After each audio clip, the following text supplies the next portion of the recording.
जय हिंद फ्रेंड्स, मेरा नाम अभिषेक मिश्रा है और मैंने हाल ही में NDA 144 के लिए 1 FSB देहरादून से अपनी SSB क्वालिफाई करी है।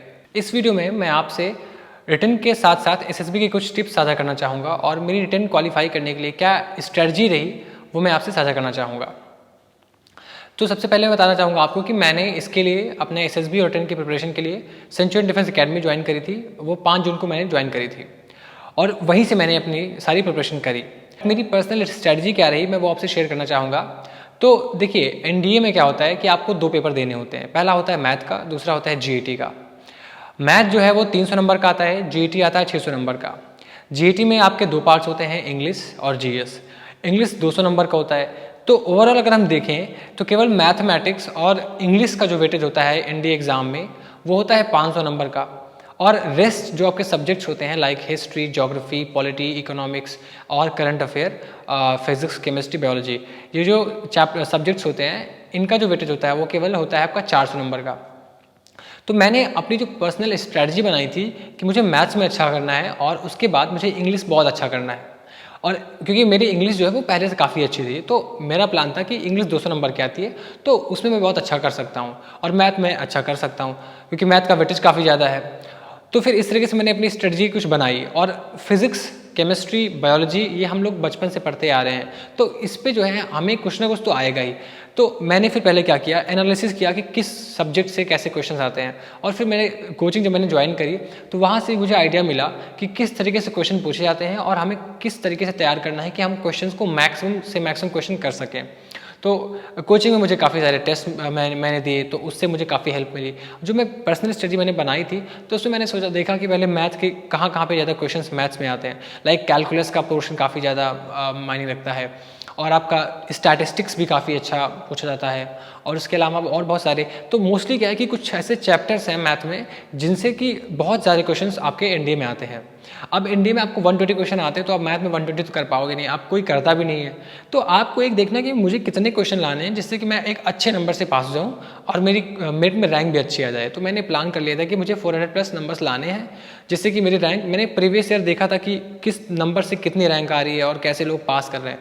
तो मैंने देख रखा था कि अगर आप 400+ मार्क्स ले आते हो रिटन में तो डेफिनेटली आपकी ऑल इंडिया रैंक 200 के अंदर आएगी। अब सबका अपना अपना लेवल होता है कि आपको किस तरीके से सोचना है कि मैं कितने लेवल तक जा सकता हूँ। तो मेरा प्लान था कि हाँ मैं ऐसे कर सकता हूँ।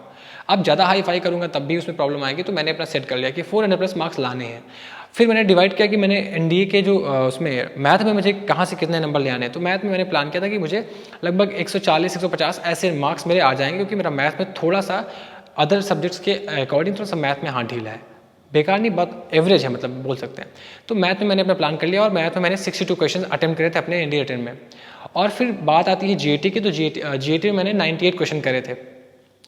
तो NDA का मैंने प्लान कर लिया कि मुझे कैसे कैसे क्वेश्चंस कहाँ से करने हैं और कौन सा पार्ट मेरा अच्छा है और कौन से पार्ट से क्वेश्चन आ रहे हैं। तो उसी हिसाब से मैंने अपनी स्ट्रेटजी बना ली, और मैथ को मैं डेली 3 घंटे देता था, क्योंकि मैथ एक ऐसा सब्जेक्ट है जिसको अगर आप क्वालिफाई नहीं करते हो तो सेकंड पेपर आपका चेक ही नहीं होगा, तो कोई मतलब नहीं निकलता।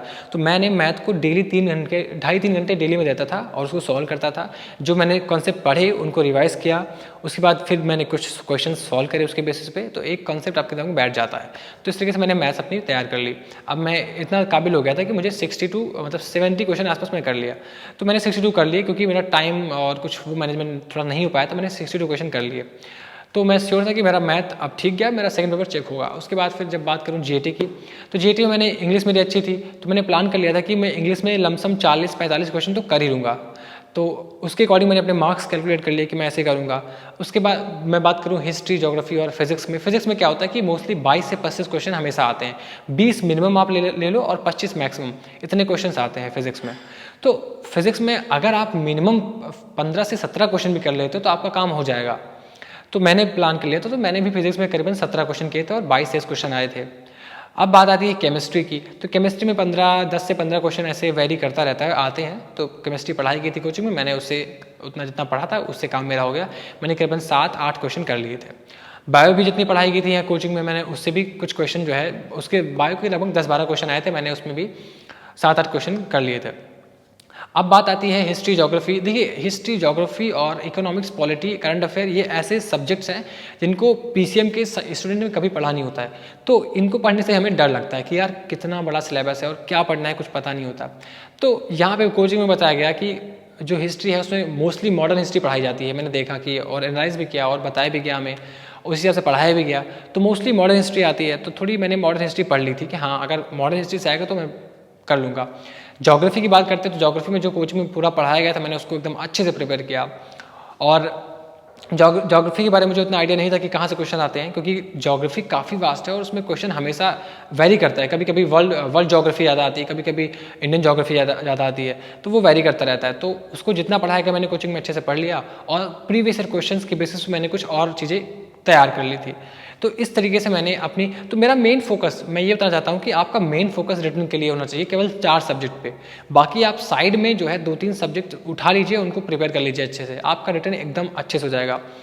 मेरे साथ मेरी एसएसबी में आईआईटी जेईई के बच्चे आए थे जो आईआईटी के लिए प्रिपेयर कर रहे थे। उन्होंने क्या किया था, क्योंकि उनका मैथ में अच्छा हैंड होता है, अपर हैंड होता है, तो उन्होंने मैथ में अच्छे से काम किया। उसके बाद फिर इंग्लिश भी ठीक ही होती है, अच्छे से पढ़े होते हैं तो इंग्लिश भी ठीक होती है, तो इंग्लिश में किया उन्होंने। और फिजिक्स केमिस्ट्री तो उनका अच्छा ही होता ही है। तो इन 4 सब्जेक्ट्स में उन्होंने काफ़ी अच्छा काम किया। उसके बाद फिर अदर एक 2 सब्जेक्ट काम कर लिया, हो गया। तो इस तरीके से जो 4 पिलर सब्जेक्ट्स हैं, अगर आप उनको अच्छे से प्रिपेयर कर लेते हो तो आप बिल्कुल आसानी से इंडिया निकाल सकते हो। तो इसीलिए मेरी स्ट्रेटजी क्या रही थी कि मैंने 4 सब्जेक्ट्स को अच्छे से प्रिपेयर किया और बाकी जो अदर जो जीएस के सब्जेक्ट्स है उनमें से 2-3 को उठाया, उनको अच्छे से प्रिपेयर कर लिया उनके वेटेज के अकॉर्डिंग। ज्योग्राफी का वेटेज काफ़ी अच्छा होता है, 22 से 25 क्वेश्चन, 20 से 25 क्वेश्चन वो भी देता है, तो मैंने उसको अच्छे से प्रिपेयर कर लिया था। तो इस तरीके से मैंने 98 क्वेश्चंस जो है स्कोर करे थे जीएटी पार्ट में, और मेरा जो रिटन का स्कोर था करीबन 410 से 15 के बीच में बना है। तो अब मैं बिल्कुल श्योर हूँ कि मेरी काफ़ी अच्छी रैंक आने वाली है इंडिया रिटन एग्जाम में। तो कुछ इस तरीके से आप अपनी स्ट्रेटजी बना करके इंडिया रिटन एग्जाम को आसानी से क्वालिफाई कर सकते हो।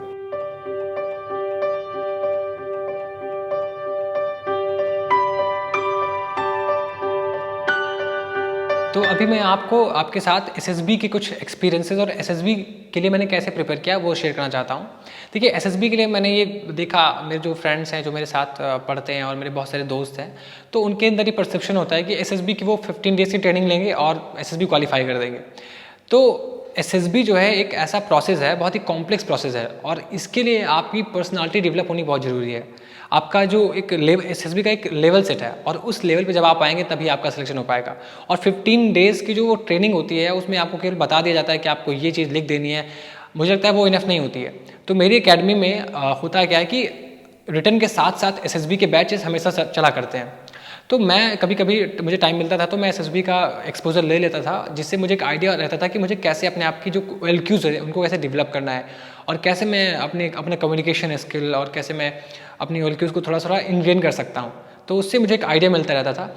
और फिर जैसे ही मैंने रिटन क्वालिफाई करा, मैंने तुरंत एसएसबी में अपने आप को इनरोल कर लिया और फिर तुरंत मैंने एसएसबी की प्रिपरेशन शुरू कर दी। तो लगभग मैंने 3 महीने एसएसबी की बहुत ही अच्छे से प्रिपरेशन करी, हर एक वीक पॉइंट पे अपने काम करा, अपना कम्युनिकेशन स्किल और जो भी मेरी चीज़ें थी मैंने सब कुछ उसको इम्प्रूव करा, तब जाके मैंने एसएसबी अपनी क्वालिफाई करी। तो मैं आप सबसे कहना चाहता हूँ कि 15 डेज़ की जो ट्रेनिंग होती है एसएसबी की, वो उतनी जो है, अगर आप मान लीजिए किसी तरीके से करके कोई जुगाड़ लगा के कुछ भी ऐसा करके कर भी लेते हो, तो वो आप में जो रियल क्वालिटीज़ उनको डेवलप नहीं करती है। तो एसएसबी एक ऐसा प्रोसेस है जिसमें आप एसएसबी में आप खुद ही जानते हैं कि एसएसबी में आपका इंटरव्यू होता है तो आपके पूरे लाइफ के बारे में पूछते हैं। क्यों पूछते हैं? क्योंकि वो जानना चाहते हैं कि आपने अपनी लाइफ में करा क्या है और किस तरीके से अपनी क्वालिटीज़ को डेवलप किया, किस तरीके से आपने हार्डवर्क किया, वो जानना चाहते हैं। तो इसीलिए एसएसबी में आपको अपनी रियल क्वालिटीज़ को डेवलप करना बहुत ज़रूरी होता है, वो बहुत ही इंपॉर्टेंट होता है।